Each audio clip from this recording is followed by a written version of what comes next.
Okay. The battle over budget cuts, it's heating up. The White House sent Vice President Joe Biden to the Hill yesterday to help broker a bipartisan deal. That meeting broke up after just 1 hour. Democrats plan to propose $6.5 billion in cuts, but Republicans say that is not nearly enough. House Speaker John Boehner calling the Democrats' plan essentially the status quo and obviously inadequate. I'm joined by Representative Michael Grimm, a Republican from New York. Congressman, thank you for joining us today. And you being a Tea Party-backed candidate, you might even be saying that Speaker Boehner's plan is not enough. No, absolutely not. People have to remember, all people, not just Tea Party, but the American public has to understand that we are just getting started. And Speaker Boehner, is showing true leadership here.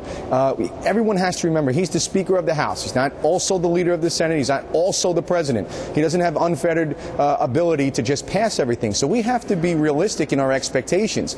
Speaker Boehner, in my opinion, is one of the founders of the Tea Party. Remember, he was the Gang of Seven that took down the House Bank. I mean, this is a man that has said what he's going to do and then does what he says, and we have to give him an opportunity. We are all working very hard, but we are just getting started. There are a lot more cuts to come. All right, Congressman, stay with me. I want to read more of the statement from the Speaker here. He said that the American people spoke loudly and clearly last November. They want to cut spending to help create a better environment for job creation. Americans have a right to know, when will Democrats get serious about cutting spending? Well, Democrats did agree to about $11 billion in cuts. $11 billion, considering the fact that we have a $14 trillion deficit. We're coming off 3 years of more than $14 trillion debt, more than 3 years in a row of more than $1 trillion deficits. We have to get serious about the cutting. The American people are ready for it. It is going to be painful, but they understand that if we want to give our children the future that we had, the opportunities that our parents gave us, then we have to get serious about this. But at the same time, we have to be realistic of what we're going to be able to get through the Senate and through the presidency. So although we have a lot of cutting to do, we have to manage our expectations and have to remember the fact, again, we're just getting started. I think everyone is going to be very, very pleased with the leadership the Speaker is showing in the House, and they're going to be very pleased with what comes out of the House, because it will be significant spending, more than we have ever seen in the history of the United States, and that's an incredible thing. Yeah, there's a lot ahead for us, certainly, in this debate.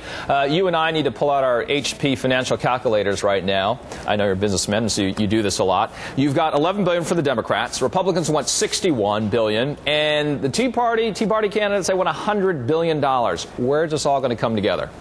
Well, again, I think, and I would caution my fellow Tea Party friends. Right. We have to remember something. We are one leg of a three-legged stool.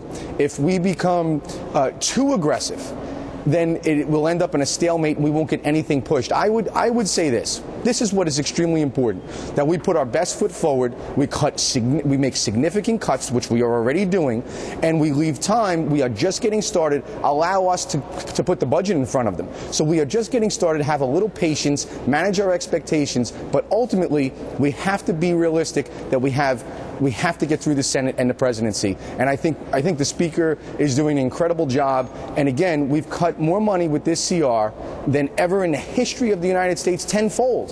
That's an incredible. Sometimes you have to be able to step back and say, job well done. A lot of work to do. This is a first step. There's a lot of work to do. But so far, I think that the Speaker and this House has done an incredible job and has put us in the right direction. All right, roll up your sleeves, my friend. Representative Michael Grimm, have a great weekend. Thank you. You too. All righty. Mazda's recalling 50,000 cars because of a bug in